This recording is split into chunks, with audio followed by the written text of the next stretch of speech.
Eu convido os irmãos que abram as suas Bíblias no livro do profeta Ezequiel, no capítulo 1. Senti hoje de Deus no meu coração falar sobre as características do verdadeiro profeta, do verdadeiro homem de Deus, do verdadeiro pastor, do verdadeiro evangelista, do verdadeiro homem que tem aquele relacionamento com Deus. Como que é a vida desse homem? E como que nós podemos identificá-lo? E me lembrei do profeta Ezequiel, e vamos ler então, no capítulo 1 de Ezequiel, um exemplo de um homem de Deus. Antes, porém, vamos orar, vamos falar com o nosso Deus. Senhor, estamos, ó Deus, diante da Tua presença, do Teu trono de graça, diante do Senhor mesmo, diante da Sua palavra que deve ser lida com temor e tremor e com reverência, a Tua palavra que atesta a respeito de si mesma, que nenhum tio dela cairá sem que tudo seja cumprido. Essa palavra que não pode ser modificada, essa palavra que não pode ser atualizada, essa palavra que é inerrante, essa palavra que é a palavra da boca do Senhor, inspirada pelo Teu Espírito. Estamos diante da Tua palavra e pedimos então que o Teu Espírito nos oriente, nos ilumine, nos capacite para compreendermos a Sua palavra. Em nome de Jesus. Amém. Amém? Então nós vamos ler, diz assim: E aconteceu no 30º ano, no 4º mês, no 5º dia do mês, que estando eu no meio dos cativos, junto ao rio Quebar, se abriram os céus, e eu tive visões de Deus. No 5º dia do mês, no 5º ano do cativeiro do rei Jeoiaquim, veio expressamente a palavra do Senhor a Ezequiel, filho de Buzi, o sacerdote, na terra dos caldeus, junto ao rio Quebar, e ali esteve sobre ele a mão do Senhor. Aqui nós encontramos um homem de Deus, que teve uma experiência com Deus, que teve um verdadeiro encontro com Deus, e ele estava onde?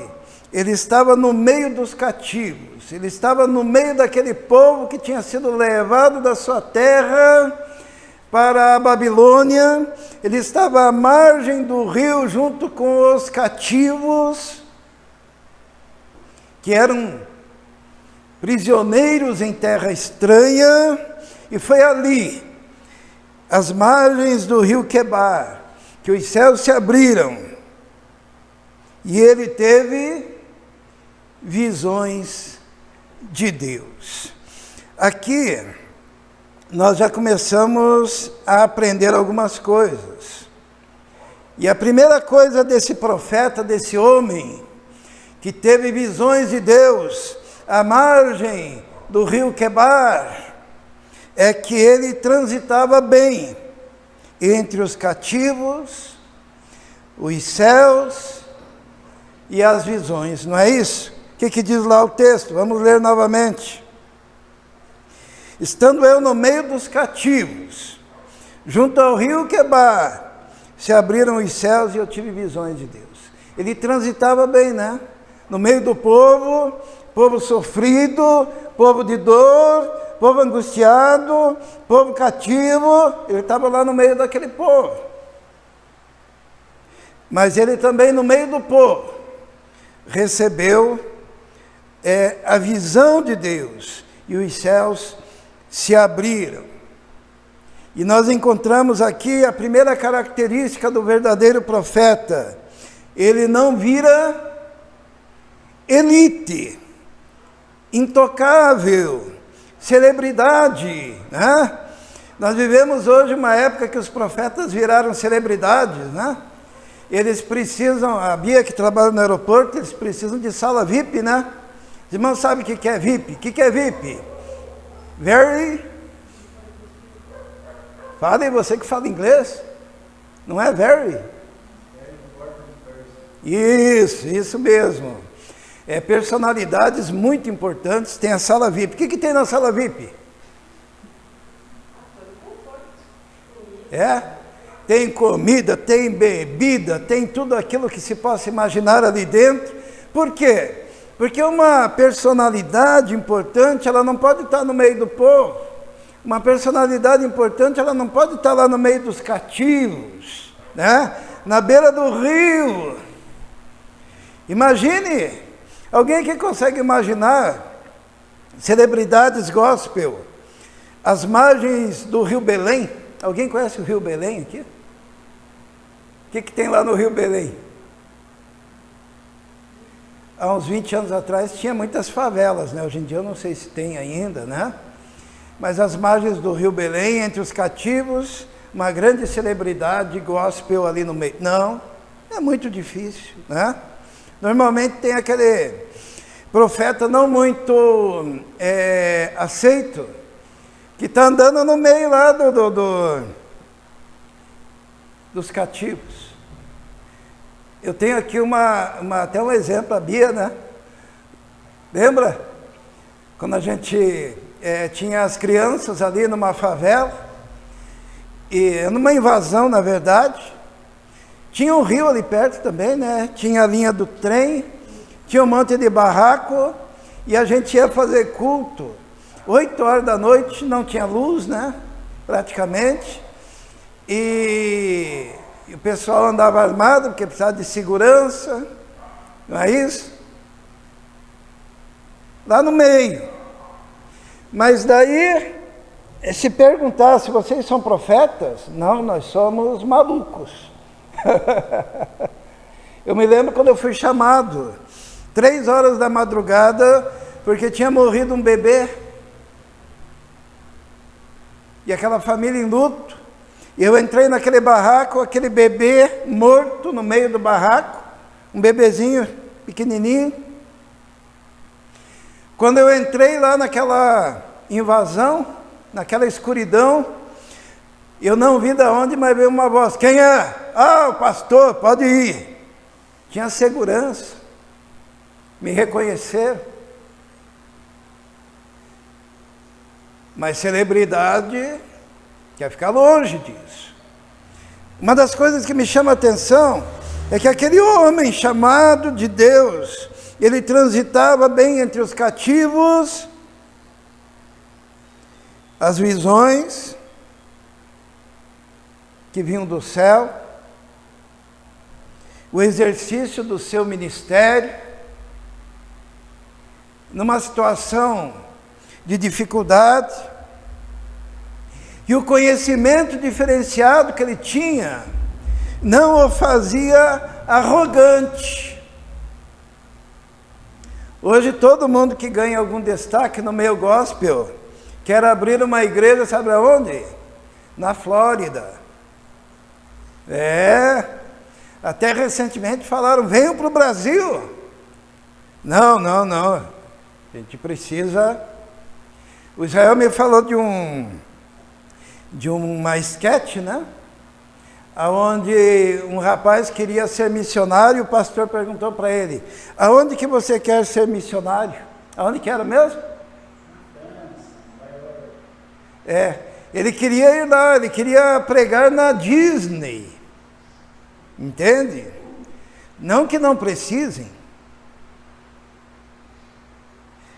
mas você está pronto para ir lá no meio da favela? Para ir lá para a beira do rio? Para não ser reconhecido necessariamente como celebridade?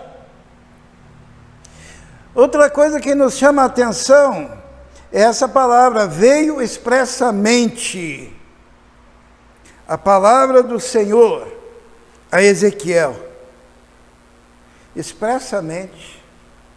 Uma das coisas que mais dói nos falsos ministérios proféticos é que a palavra nunca vem expressamente. Ela sempre vem dubiamente, de forma que dê para interpretar do jeito que quiser, né? Fala de um jeito que se acontecer isso está certo, mas se acontecer o inverso, também está certo. Mas a palavra do Senhor, ela vem expressamente, ela vem objetivamente, ela vem de uma forma clara, ela vem de uma forma não dúbia, ela não vem com duplicidade de sentido, ela não vem com 500 possibilidades de interpretação, que coloca aquele indivíduo, aquele pregador numa condição de que você pode entender algo e você pode entender algo e aquele pode entender algo e está tudo certo. A palavra do Senhor veio objetivamente. E a mão do Senhor, o Espírito do Senhor, veio sobre o profeta Ezequiel. E quando fala que a mão do Senhor veio, é aquela mão que conduz com segurança, é aquela mão que ordena e direciona o caminho, é aquela mão que fortalece, é o Espírito de Deus envolvendo o indivíduo, de tal maneira que ele sabe expressamente o que tem que dizer, expressamente o que tem que fazer e expressamente aonde deve estar. Não é se chove não molha, vem agora, culto do beijo, culto no escuro. Já ouviram falar de culto no escuro? Quando apagam-se todas as luzes para tirar toda a inibição. Tem a igreja pintada de preto, já viram isso?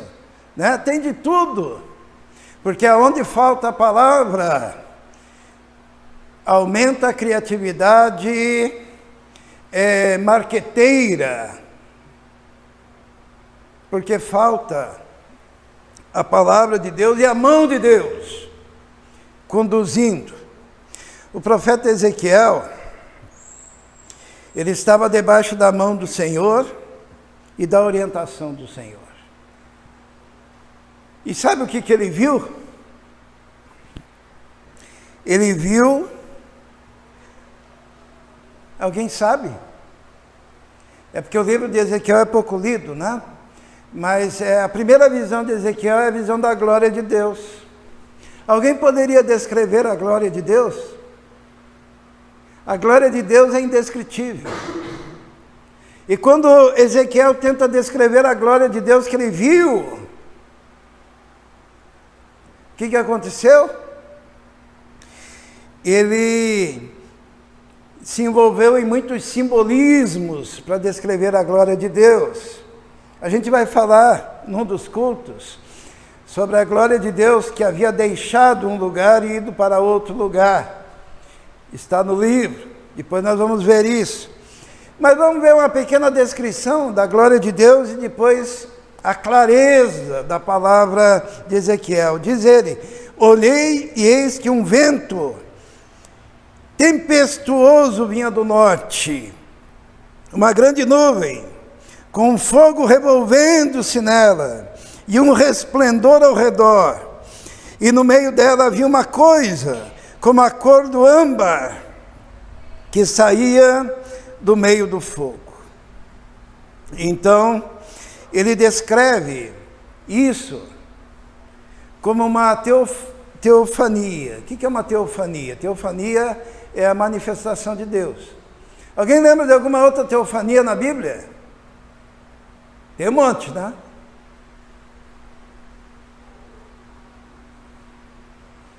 É bem simples. A palavra é difícil, mas o conceito é fácil. Isaías, quando viu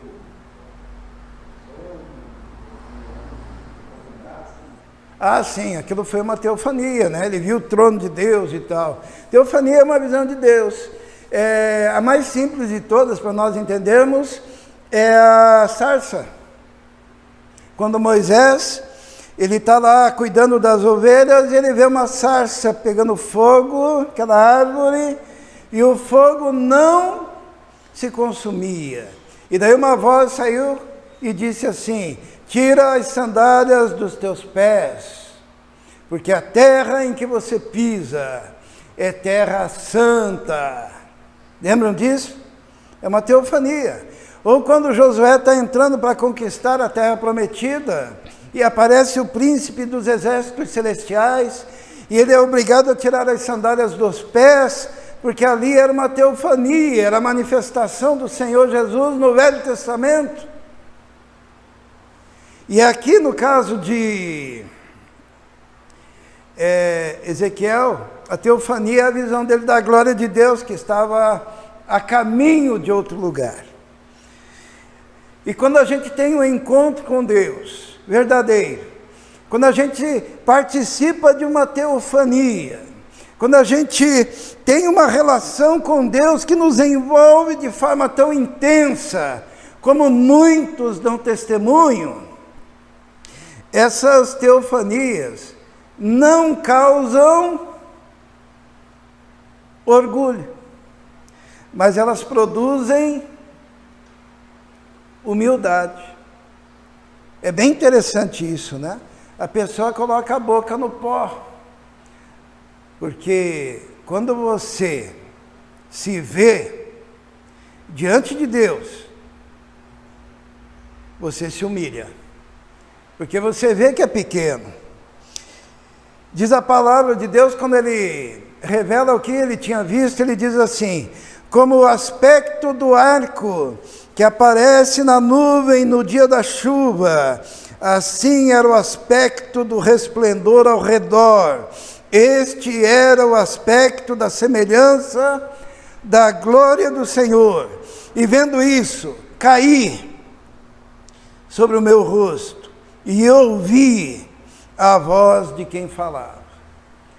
Então, quem tem uma experiência como essa, primeira coisa, ele põe a boca no pó, ele cai com a boca no pó em humildade, em reverência. E a segunda coisa, ele ouve, ele não fala, ele ouve. E é a segunda característica do verdadeiro profeta. O verdadeiro homem de Deus, que teve aquele encontro com Deus, que falou com Deus, que esteve diante da glória de Deus, e que o Senhor se manifesta, porque Ele está buscando, Ele está em oração, Ele está preocupado com o povo, Ele está lá na margem do rio Quebar, Ele está no meio dos cativos, Ele quer transmitir a palavra do Senhor, tendo uma experiência com o Senhor. Ele se prostra, ele se cala, ele ouve, para que possa então, aquilo que ele ouviu, ele possa transmitir com fidelidade às pessoas para as quais ele foi chamado. E aquela voz diz assim: filho do homem, põe-te em pé, que eu falarei contigo.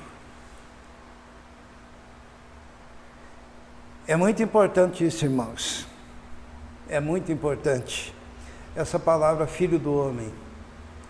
Porque quanto maior a manifestação da glória de Deus, maior deve ser o sentimento de que você é só filho do homem, você é carne, você é frágil, você é criatura, você é dependente, você é pecador, você é filho do homem. E a voz que saiu da manifestação da glória de Deus diz: filho do homem, fica em pé agora, vou falar contigo. Então entrou em mim o Espírito, quando ele falava comigo, e me pus em pé e ouvia o que me falava. Irmãos, o homem de Deus, ele mais ouve do que fala. Tá? Meu Deus do céu, como mudou tudo, né? O que tem de profeta falando de si mesmo, falando dos seus feitos, falando da sua grandiosidade, falando das suas operações, falando dos seus milagres. O homem de Deus se levanta para ouvir a voz do Senhor. Terceira coisa, características de um verdadeiro profeta: ele não recebe um chamado glamourizado. O que é glamour? Os irmãos sabem? O que é glamour? Lembram dessa palavrinha? O que é o glamour? Glamour é aquela vida envolta em holofotes, em manchetes, na alta sociedade. Nós vemos isso muito entre as celebridades no Brasil, né? Que vivem aquele glamour das festas, sendo entrevistado pelo... Quem que é aquele cara que faz entrevista mesmo de celebridade? É o Amaury Júnior, ó, quem que assiste o Amaury Júnior, né? O Amaury Júnior, ele vai na festa, e daí tem um mais fútil do que o outro ali, e eles com as suas taças de champanhe, e com as suas bandejas carregadas de todos os tipos de delícias. Eles vivem naquele mundo glamourizado, e sabe... Muita gente que é chamado para o ministério, às vezes pensa que o ministério é um lugar de glamour. Ele vai ser pastor, nossa, vai estar entre os profetas, entre os homens de Deus, entre as pessoas mais sérias deste mundo, né? Vai ganhar bem, vai ser respeitado na comunidade, vai ser respeitado na sociedade, a sua voz vai ter peso, ele vai falar com o presidente, ele vai falar com reis, né? Ele vai exercer uma influência na nação. Mas o chamado profético não é um chamado glamourizado. Por quê? O profeta, ele diminui, o profeta, ele encolhe, o profeta, ele se submete. Para quê? Para que apareça Jesus, para que apareça Deus. Ele não tem que aparecer. Eu me lembro do João Batista, né? O que João Batista dizia?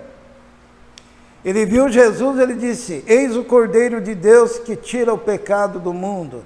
Daí ele fala para os seus discípulos: a ele seguir. E depois ele diz assim: convém que eu diminua e que ele cresça. Quem tem que aparecer no ministério é o Senhor. Quem tem que aparecer é Jesus. Quem tem que aparecer é a glória de Deus. E o profeta, ele logo entendeu, porque aquela voz que falou com ele, que saiu da glória de Deus, do meio da glória de Deus, que era a própria voz de Deus, ela disse: filho do homem, pela segunda vez, viu? Lembrando que ele é homem, é filho do homem, eu te envio aos filhos de Israel, as nações rebeldes, que se rebelaram contra mim. Ele e seus pais transgrediram contra mim, até este mesmo dia. E os filhos são de semblante duro, obstinados de coração. Eu te envio a eles, e lhes dirás: assim diz o Senhor. Olha só para quem esse cara foi mandado, né? Ele foi mandado para uns caras de semblante duro. O que é semblante duro? Alguém sabe o que é semblante duro? Às vezes nós temos experiência com pessoas de semblante duro, né? Que são aquelas pessoas que parece que são impenetráveis, olhar fixo, firme inabalável, com uma mente inatingível, um coração também duro, porque é obstinado de coração, e as suas palavras parece que batem, e o olhar para você é um olhar de quem está querendo demonstrar o quão pequeno, o quão miserável, o quão incapaz você é. É o semblante duro. A Bíblia diz e chama este de homem de dura cerviz, de semblante duro, de semblante de diamante, aonde parece que nada o atinge. E Deus manda o profeta pregar para esse tipo de gente, obstinado de coração. O que é uma pessoa obstinada? É uma pessoa que já tem as suas convicções no coração e que caminhará debaixo daquelas convicções que são inclinadas para si mesmo, para o seu ego, para a sua vontade, para os seus propósitos, para os seus princípios. A pessoa obstinada de coração, ela não consegue absorver a palavra, ela não consegue digerir a palavra, porque o seu coração já está determinado e não há nada que a faça mudar dos seus propósitos e das suas intenções. É de dura cerviz e de coração obstinado. E esse profeta foi chamado para pregar para eles. E olha a ordem que foi dada ao profeta. Qual foi a ordem? E eles, quer ouçam, quer deixem de ouvir, porque eles são casa rebelde, hão de saber, contudo, que esteve no meio deles um profeta. Sabe, isso é muito importante. Isso foi muito importante para Ezequiel. Porque Deus falou assim, olha, eu não estou te mandando para que eles te ouçam. E eu não estou te mandando para que eles sejam maleáveis às suas palavras. Mas eu estou te mandando para você falar. Quer ouçam, quer deixem de ouvir. Contudo, um dia, eles saberão que ali no meio deles estava um profeta. Será que era fácil cumprir esse ministério do profeta Ezequiel? O que os irmãos acham? Devia ser duro para ele. Quarta coisa do verdadeiro profeta. O verdadeiro profeta não tem medo de cara feia. Olha só o que diz ali, ó. E tu, filho do homem, terceira vez que eu chamo de filho do homem, para lembrar da sua fragilidade. Não os temas, nem temas as suas palavras, ainda que estejam contigo sarças e espinhos, e tu habites entre escorpiões. Não temas as suas palavras, nem te assustes com os semblantes, porque são casa rebelde. Esse ministério não era nada glamorizado, né? Deus já está dizendo, não tenha medo. Não tenha medo da cara deles, porque o semblante deles é assim, é duro. Não tenha medo das palavras que eles vão proferir contra você. Lembre-se que você foi colocado para profetizar no meio de sarças e espinhos e entre escorpiões. O que nos lembra sarças e espinhos? Os irmãos se lembram? Quando Adão e Eva pecaram, a terra foi amaldiçoada e passou a produzir espinhos e abrolhos, ervas daninhas. E aqui está fazendo uma alusão, olha, você vai estar no meio lá da maldição da terra, no meio de pecadores. E você vai estar entre escorpiões. O que os escorpiões lembram?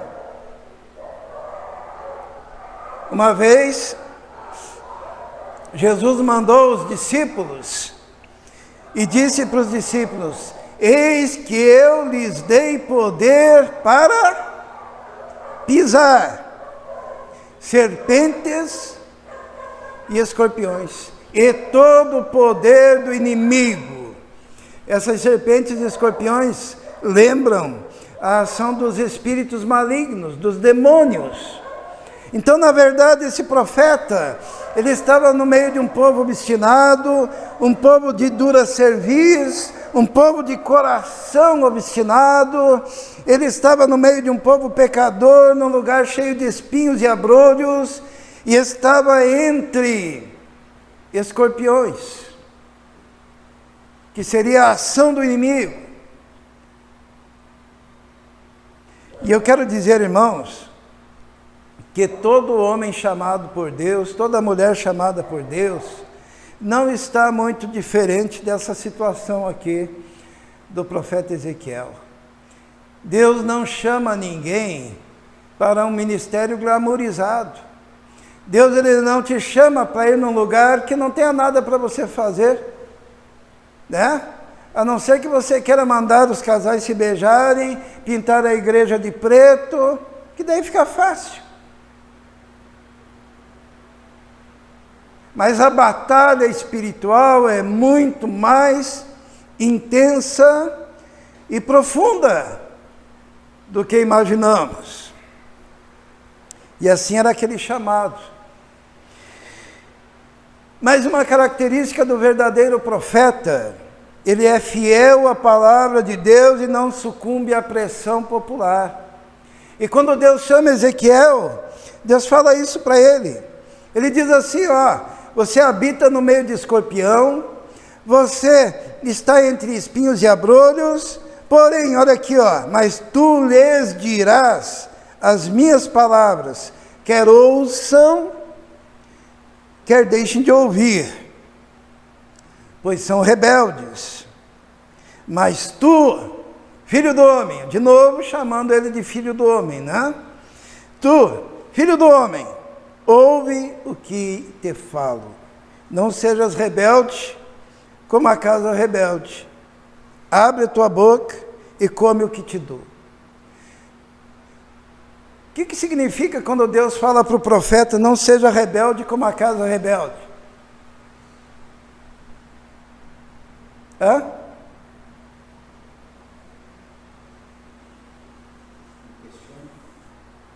Oi?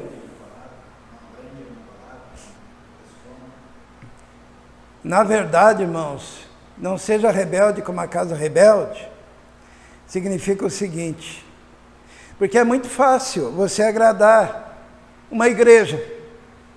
Se você pegar todas as tendências e pecados da igreja e reproduzir isso no púlpito e dizer, vamos fazer isso, e confirmar o pecado da igreja, você será aclamado. Se você chegar diante de um povo e for tão rebelde quanto o povo, você será aclamado. Se você chegar num ambiente de pecado e começar a dizer que o pecado é coisa boa, você será aclamado. E Deus disse para o profeta, não seja rebelde que nem a casa rebelde. Isto é, você não deve se nivelar a eles, você não deve confirmar o pecado deles. Quanto mais eles se opuserem às suas palavras, tanto mais você deve se firmar na minha palavra, na palavra do Senhor. E por isso que Deus falou assim, abre a tua boca e come o que eu te dou. O que Deus deu para ele comer? Alguém sabe? Oi? A palavra. Diz assim, então vi, e eis que uma mão se estendia para mim, e eis que nela havia um rolo de livro. Irmãos, aqui está o X da questão. Deus fala assim, não seja rebelde que nem a casa rebelde. Mas faça o seguinte, antigamente era rolo, não é assim. Foi antes do inventor da prensa, como é que é o nome dele mesmo?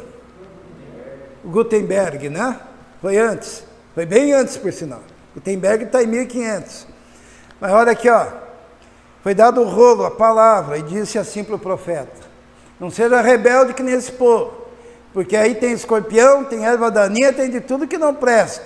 Povo obstinado de coração e inclinado para o mal. Agora pega isso daqui, a mão aparece. E era o rolo da palavra. Agora, faça o quê? Coma. E estendeu diante de mim, e ele estava escrito por dentro e por fora, e nele estavam escritas lamentações, suspiros e ais. Irmãos, os irmãos querem se firmar nessa sociedade de hoje, come o livro. Comer não é literalmente, tá? Colocar um salzinho e comer. Leia, estude, medite, busque, que está tudo aqui. Não dependa de profetas para interpretar a Bíblia. A Bíblia é interpretada por ela mesma. Está escrito isso na Bíblia? Tá, né? Paulo diz assim, ó, a palavra, ela é espiritual. E as coisas espirituais, elas se discernem espiritualmente.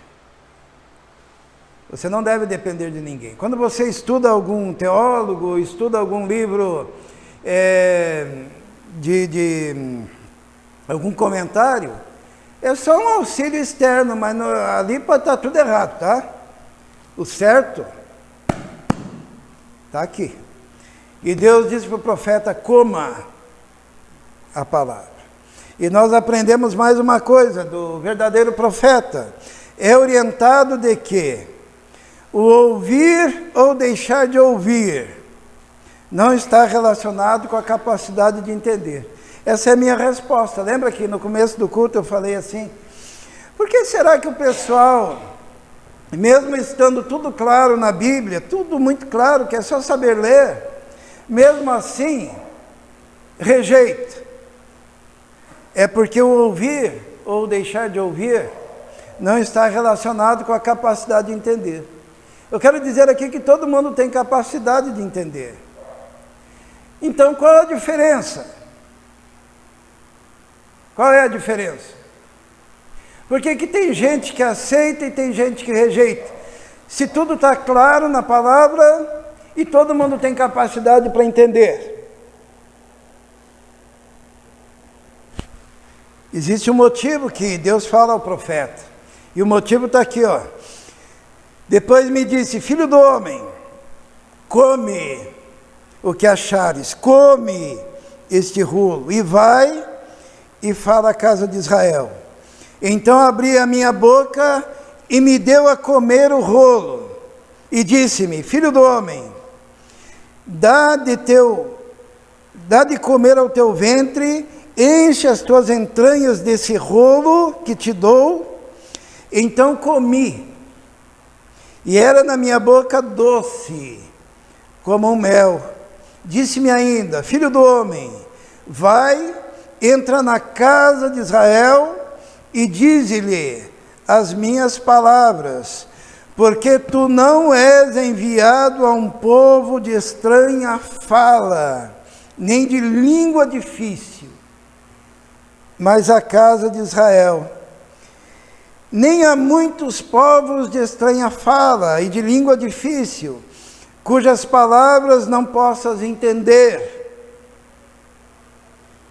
E se eu aos tais te enviara, certamente te dariam ouvidos. O que Deus está dizendo aqui? Está dizendo, ó, eu estou te mandando para um povo que fala a tua língua. Eu estou te mandando para um povo com o qual você consegue se comunicar. E o que você vai falar não é difícil de entender. Tá? O que significa isso? Que as pessoas não aceitam porque não querem, porque o coração é obstinado, porque são de dura cerviz, porque estão sob a influência de escorpiões, porque estão inclinados para o mal. E depende de um milagre, que é o milagre da conversão, para que a pessoa possa se submeter com humildade à palavra do Senhor. Diz assim: mas a casa de Israel não te quererá dar ouvidos, porque não me querem dar ouvidos a mim. Pois toda a casa de Israel é de fronte obstinada e dura de coração. Isto é, o profeta já foi chamado e Deus já disse, eles não vão querer te ouvir. Só que eles não vão querer te ouvir por quê? Porque não entendem? Não, eles vão entender tudo que você vai falar. Só que eles não querem. Por quê? Porque o coração é duro. Porque há obstinação. Porque não há o desejo de ouvir. E Deus diz assim: quando não te ouvirem, é porque... Por quê? Porque não quiseram ouvir a mim. Deus tira o peso do profeta. Deus disse para o profeta: olha, não fique triste se não te ouvirem, porque você está sendo mandado para um povo que consegue entender. Mas quando eles não ouvem você, na verdade eles não estão rejeitando você, eles estão rejeitando a mim. Os irmãos estão vendo o perigo de ouvir a palavra de Deus? Quando você rejeita a palavra de Deus que você entendeu, você não está rejeitando o pregador, o carteiro, o mensageiro, o office boy. Você está rejeitando aquele que mandou a mensagem, que é Deus. E daí você terá que responder diante de Deus.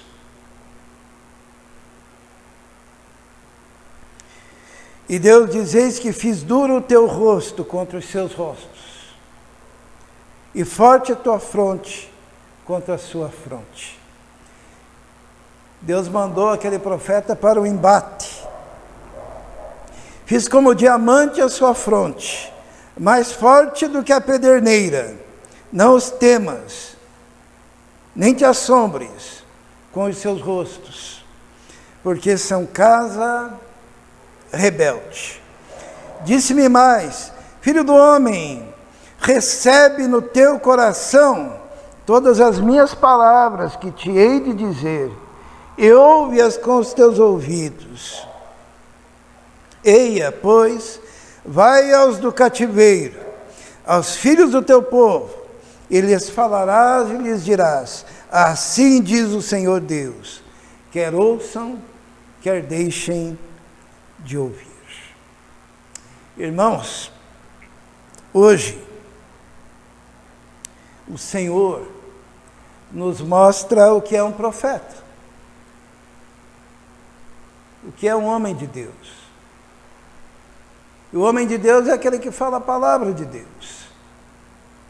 Eu estava ouvindo um pregador famoso dando uma entrevista, e é desses pregadores que acreditam, no ministério profético. E eu fiquei surpreso quando ele disse que convidou alguém para pregar na igreja, convidou um profeta, um homem de Deus, e aquele homem de Deus foi pregar na igreja dele, começou a pregar, só que ele estava ali sentado e ele olhou assim: não concordo com o que esse homem está falando. E daí ele fez o profeta se calar. Os irmãos estão entendendo? O homem de Deus, o profeta de Deus, ele proclama uma mensagem de Deus, e essa mensagem deve ser ouvida, e essa mensagem será entendida, e a rejeição dessa mensagem terá que ser respondida diante de Deus, que é o autor da mensagem. E a palavra deve ser dita, quer ouçam, quer deixem de ouvir. E quando você não ouve, você é eternamente responsável por não ouvir.